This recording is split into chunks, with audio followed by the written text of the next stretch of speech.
কিন্তু মাটি দিয়েই সরাটা তৈরি করা হয়। সরা ব্যবহার করা হয়েছে এখানে। এই যে বাচ্চাদের যে পুতুল খেলা হয় সেই পুতুলগুলো প্লাস্টিকে দেওয়া হয়েছে। এখানে কাপড় ব্যবহার করা হয়েছে।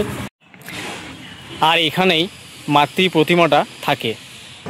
নমস্কার, দুর্গাপূজা প্রস্তুতি পর্ব 2025-এর নতুন একটি ভিডিওতে আপনাদের সবাইকে স্বাগত জানাচ্ছি। এখন আমি চলে এসেছি কাঠজুড়িডাঙ্গা কেন্দ্রারি সাব স্টেশন মোড় সার্বজনীন দুর্গোৎসব কমিটির কাছে। তো এবছর এখানকার নিবেদন হতে চলেছে মাটির ঘরে মা, একটা ইউনিক ধরনের থিম এবছর আমরা সবাই দেখতে পাবো এই মণ্ডপেই। তো এখন কাজ কতটা এগিয়েছে এই মুহূর্তে বা এটার উদ্বোধন কবে হবে সমস্ত কিছু আলোচনা করব কিন্তু আজকের এই ভিডিওতে। দেখুন রাস্তাটা একটু বলে দিই আপনাদেরকে। এখন তো সবাই জানেন যে এটা ওভারব্রিজ তৈরি হয়ে গেছে অলরেডি 1 বছর আগেই। তো আপনারা যদি পাঁচবাগা দিক থেকে আসেন তাহলে কিন্তু এখানে একটা মানে নামার জন্য সিঁড়ি রয়েছে, মানে ফুটপাথ যেটা বলে আর কি। তো এখানে নেমেও কিন্তু আপনারা সোজা চলে এলেই এই মণ্ডপটা দেখতে পাবেন এই যে এখানে। আর যদি আপনারা এই কাঠজুড়িডাঙ্গা দিক থেকে আসতে চাইছেন তাহলে তো মাত্র 300 থেকে 400 মিটার অন্তরেই কিন্তু এই মণ্ডপটা পড়বে।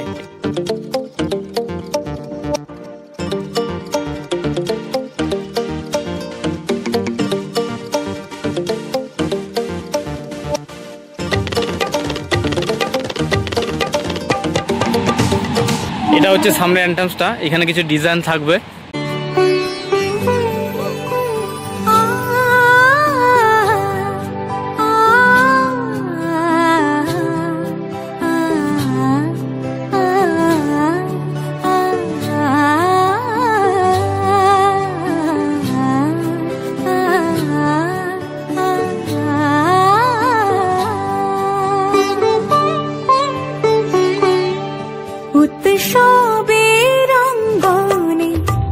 সবার মন্ত্র উৎসবের রঙ্গনে আজ সবার মন্ত্র উৎসবের শোভালোকে আজ আলোকিত মন উৎসবের আর এখানেই মাতৃ প্রতিমাটা আজ আলোকিত মন।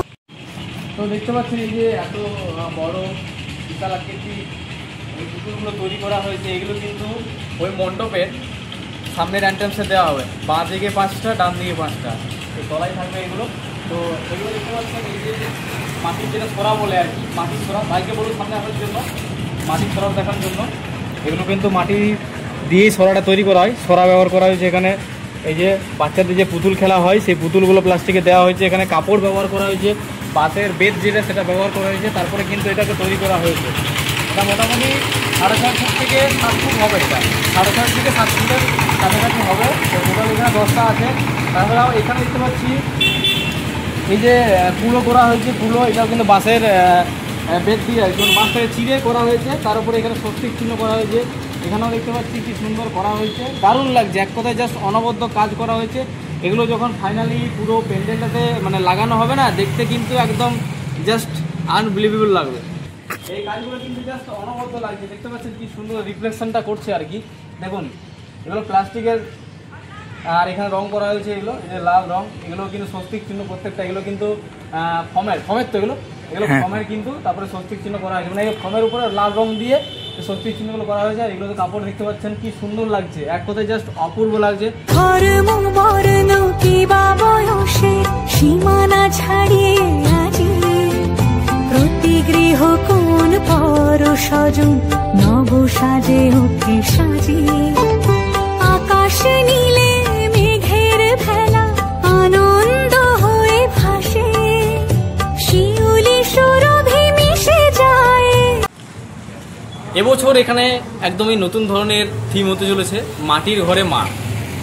তো আপনারা কতটা এক্সাইটেড এই মণ্ডপের এই থিমকে নিয়ে? আমি কিন্তু ভীষণ এক্সাইটেড। পুজো তো আর মাত্র কয়েকটা দিন হাতে আমাদের, তারপরে কিন্তু আমরা সবাই মেতে উঠবো এই দুর্গাপূজার আমেজে। তো কেমন লাগলো আজকের ভিডিও আপনাদের সবার? অবশ্যই কিন্তু কমেন্টসে জানাবেন। ভিডিও ভালো লাগলে অবশ্যই লাইক করবেন। লাইক করলে কি হয়, আমাদের ভিডিও করার প্রতি উৎসাহিতটা আরও বেড়ে যায় দ্বিগুণভাবে। তো বেশি বড় করছি না, ভিডিও শেয়ার করবেন সবার সাথে, আপনাদের পরিবার বন্ধুদের সাথে শেয়ার করুন এবং সবাইকে জানিয়ে দিন এখানকার থিম সম্বন্ধে। তো বিদায় জানাচ্ছি আপনাদের সবাইকে। সবাই ভালো থাকুন, সুস্থ থাকুন এবং আনন্দে থাকুন।